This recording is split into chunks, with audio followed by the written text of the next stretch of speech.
In this short video, I want to show you how you can generate an image in Midjourney, and after that edit it in Figma in a vector file.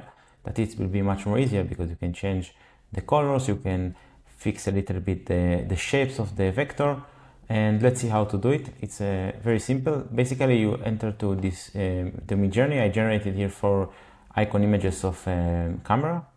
I will take this one and copy it, and now go to this page. It's called vectorizer.ai. I paste it here, Command V. Okay, and now it's upload the JPEG.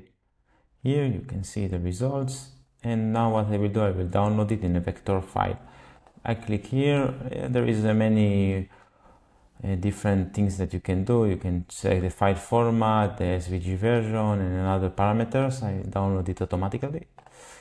And now we have the SVG. I go now to Figma, move it here, and voila, look. You can basically change colors, play with the vector. Let's change some colors here.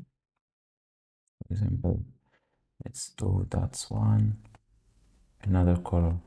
So basically it's a great opportunity for you to generate in Midjourney, and because Midjourney generate only JPEG, you are now able to enter to the vectorized AI, paste it here, and after that download the file and edit it in Figma. So this is the quick tip. If you like it, please like and share, and that's all.